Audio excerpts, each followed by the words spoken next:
My name's Trish from the Oaks Historical Society, and we manage the Voluntary Heritage Centre, which is at the Oaks in Wallandilly Shire, out beyond Camden.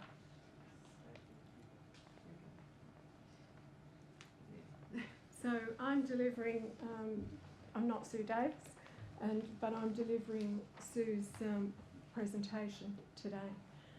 The Oaks Historical Society began in just a brief background, began in 1979, and by 1988 we were able to source some funding through the Bicentennial Authority, which got us underway, and we've been going ever since. We're actually a council-owned facility. We built the facility, but the council gave the land. Correct me if I'm wrong, Doreen, on any of these points, please. But we manage, and we're volunteers. It's entirely run by volunteers. There's no paid person in our facility, and we've got about 40 fairly active volunteers. The talk I'm doing today is about our Pioneerscape, which was something that we did a couple of months ago, and it was Sue's idea, so I hope I do that justice.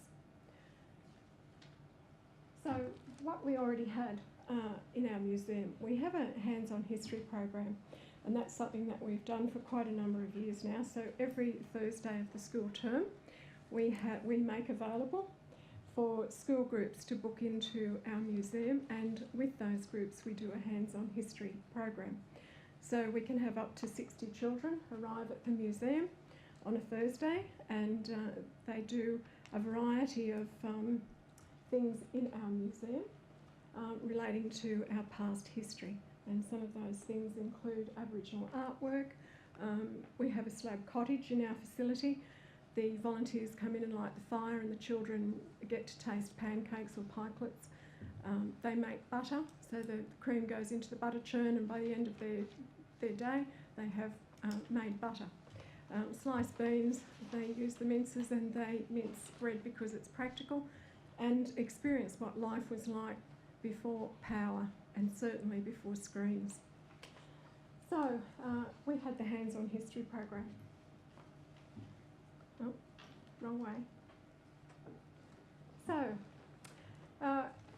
this year's theme, the History Council theme, was neighbours, and we tried to develop something around that.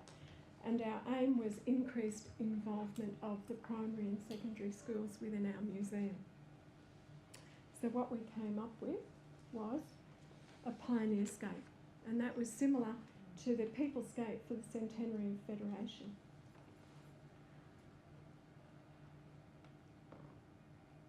Oh, I hit the wrong button.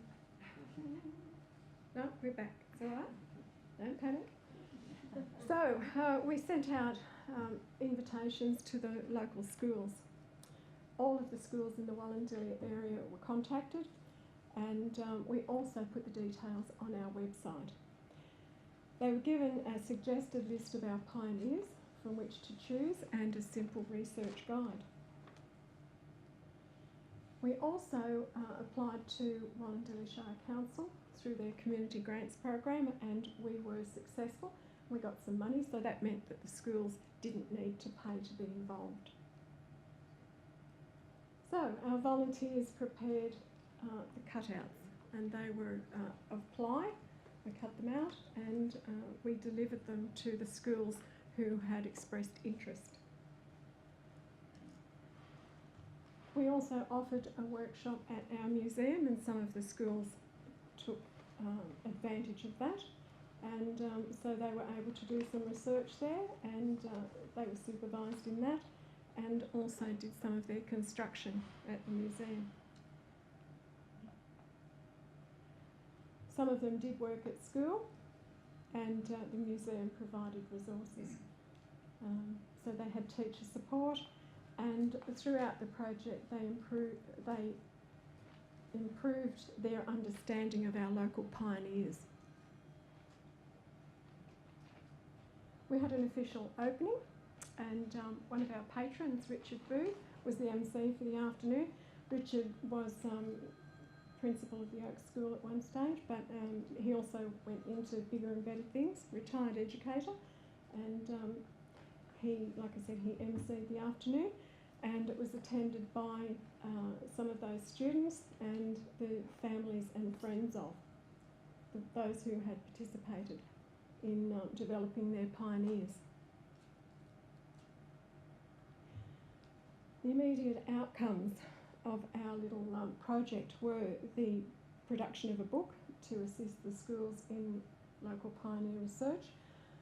It also provided a greater understanding of what our museum can provide to the schools and indeed to the broader community as far as research. It also increased visitation, with school students bringing back their families to visit the museum. We find that that happens as well because of the school groups that we do on the Thursday.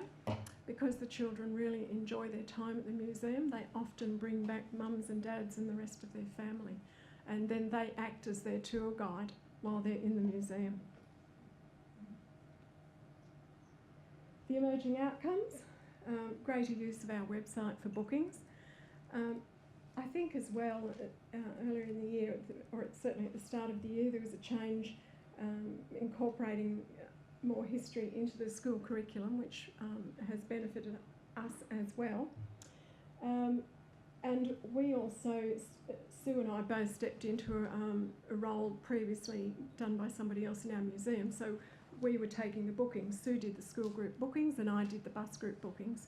And we offered that on the website, and that's been utilised quite a lot throughout the year, and we found that to be really successful. People can pick their dates and send that through to us, and we can check out what's available and advise them. In 2015 we were visited by 17 schools, and this year it's increased and we've had 30 school groups through, and that program just finished last week. Oh, end of the slideshow. Oh,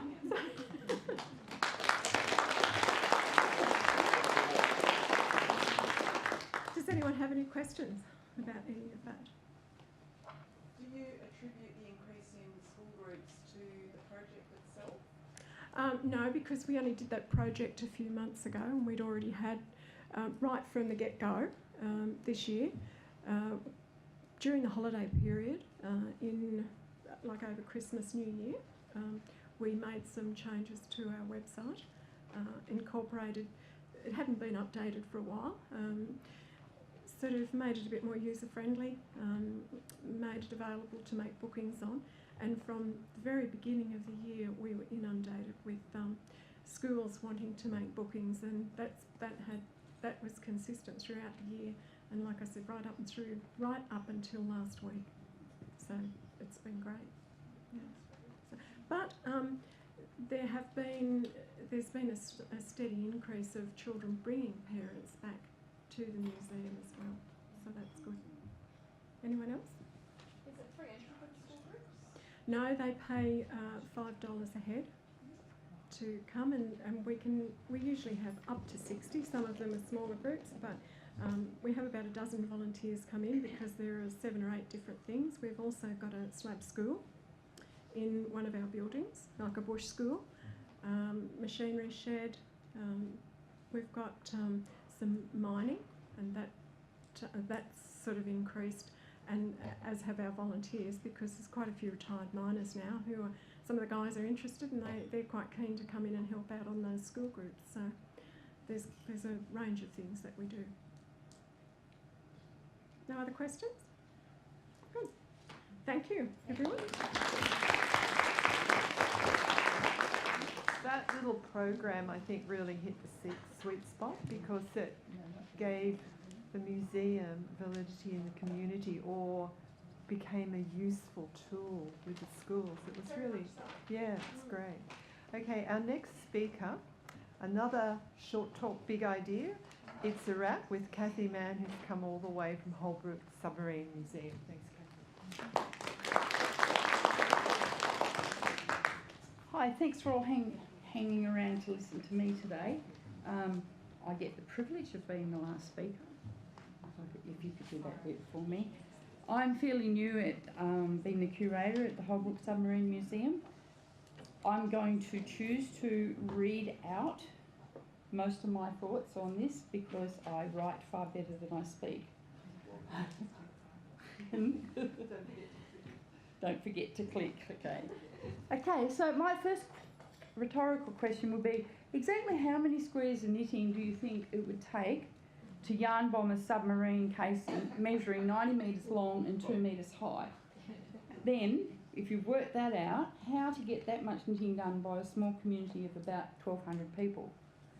In 2014, the Murray Arts Council and the Greater Hume Shire Council, in conjunction with the Holbrook Sheep and Wool Fair and the Holbrook Submarine Museum, faced this dilemma. It works.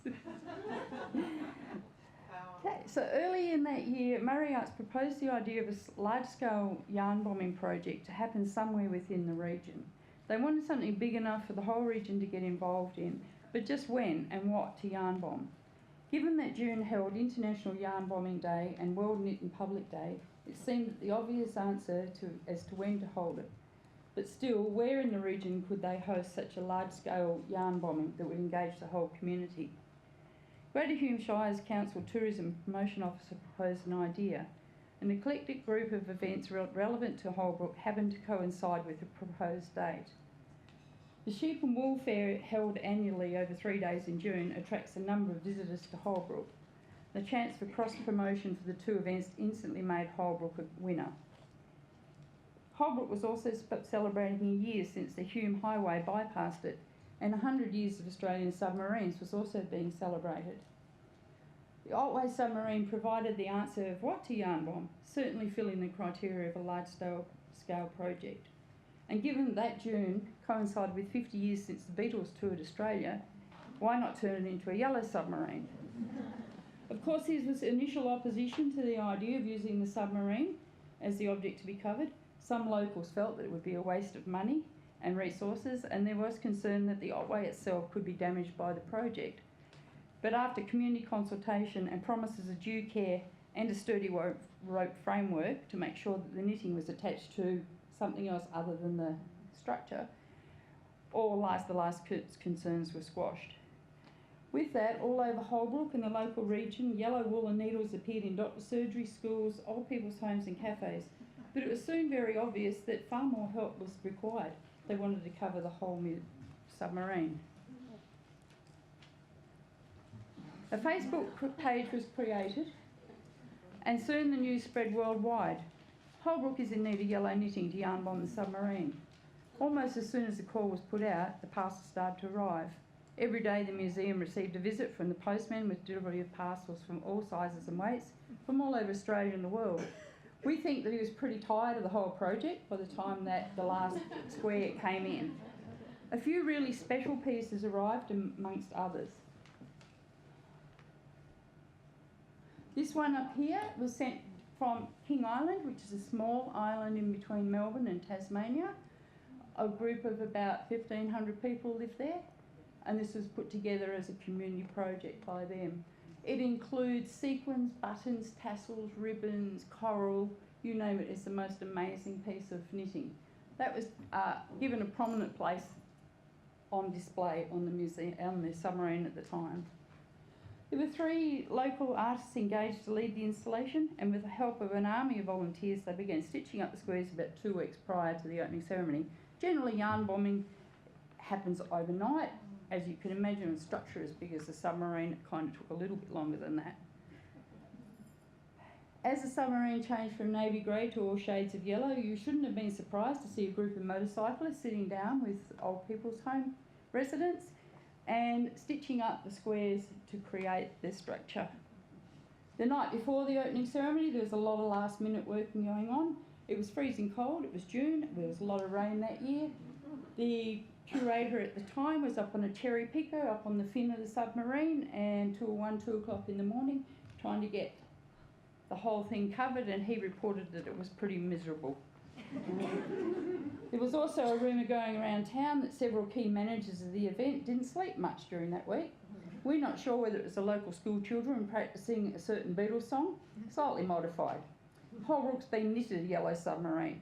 Maybe that was what kept them awake, but we think it was probably the immensity of what they were hoping to achieve that was disturbing their peace.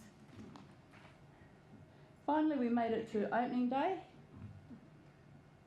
and sightseers, politicians and media all arriving in town, and starring one of the sheep from the local wool and sheep fair. And then, of course, as the song goes, the band began to play. As a tourist attraction, the project was immensely successful. The installation was supposed to be up for 4 weeks. We kept it up there for 6 weeks. Many travellers in the subsequent weeks being really disappointed that they'd missed it. Unfortunately, because it was the middle of winter, the project couldn't be left up any longer than that. The wall was starting to deteriorate and holes were developing in the structure. That's a better idea what they achieved. The community itself had achieved an incredible feat, creating the largest yarn bombing project in Australia, and they felt justifiably good about themselves. Holbrook was in all the local newspapers, on the radio, television, and made guest appearances on blogs all over the internet. Media coverage extended to far beyond our own shores, with newspaper reports appearing in Liverpool and Scottish papers, and as a curiosity item on international television news everywhere. So after 6 weeks of visitors to Holbrook and locals alike enjoying the yellow submarine, it was time to pull it down. So what to do with all that wool, all that knitting? In the spirit of reuse and recycle, the knitting was cut into small blanket sizes and donated to local animal shelters and vets, who use as particularly stylish animal rugs. In Austria, a parcel arrived for the widow of Commander Holbrook, who the town was named after during the First World War. Mrs. Gundula Holbrook received a unique gift from Holbrook of a beautifully knitted yellow knee rug for her 100th birthday. She recently turned 102. The answer to the question posed at the beginning of my talk: it's estimated about 2,500 square metres of knitting was needed to cover the submarine, with millions and millions of stitches and countless hours in the making. Submariners, the museum, and Holbrook, the community, were put into the spotlight not only locally but Australia-wide and internationally. You can find about an 8-minute video on YouTube, which will help you to understand a little bit more. It gives you a time-lapse sequence, and that's pretty much about it. Does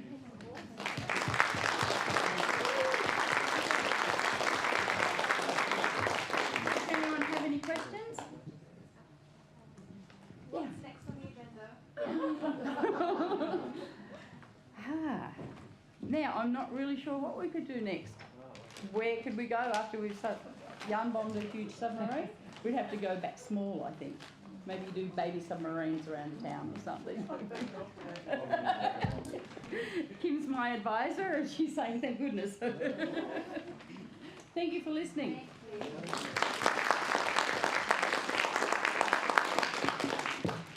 Thank you, Cathy. That was a big idea and big making. Thank you all so very much for coming.